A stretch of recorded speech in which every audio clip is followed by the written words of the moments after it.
lasa ng ulo. Ay, matanggal ng lasa. Ng ano? Kami siguro naging makakulot ang Ayan nila, yung buhok ko, tutulog siya. Ayoko nga. Kasi kung saan na buhok mo, talaga. Hello guys! Ngayon, papakita natin ang ating DIY ring light. Para to sa mga batang mahihirap. Tsaka sa mga babaeng palainom. Kasi, ang gagamitin natin ay bote ng alak. Alam mo na kung bakit. Dahil isa ako doon. Charot. Hindi ko na kailangan gawa ng video to kasi sobrang dali lang nito. Diyos ko Lord, kahit nakapikit ka, kayang-kaya mo tong gawin.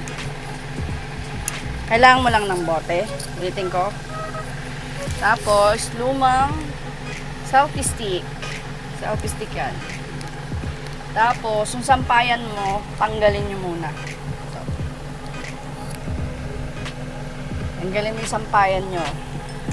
Tapos, bibida ko na naman yung fairy lights ko. Hindi ako ang gumagawa nito Ito lang yung gagamitin ko. O kaya kung meron kang Christmas lights, pwede na yon. Basta lights, napapasok dito.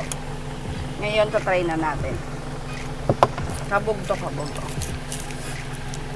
Kasya to hanggang buwan. Oops! Pwede kang uminom habang tubig lang. Try na natin to. Okay. Where's my power bank? Hoy, talaga nang pumasok dito. Tinatawanan ako ng pamangkin. Diba? Bongga. Walang gastos, kahit piso. Pwede itaas. Ibaba.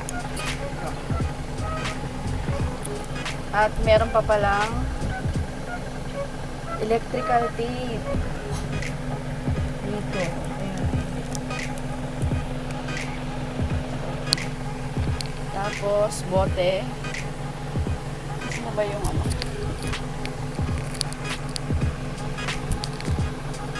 Meron pa ako ditong isa. Gusto mo?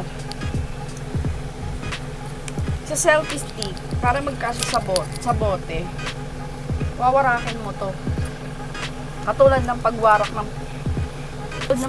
ng puso mo. Ito. Warakin mo yan. Para kasya siya dito. Hindi natutumba. Dapat pala nilagyan ko ng genie dito, para kaya yung pera. Tatry na natin. Ayan siya. Ingay dyan. Ay! Sabi. Ang buha. Ayan. Maliwanag siya. Dito yung mga kape.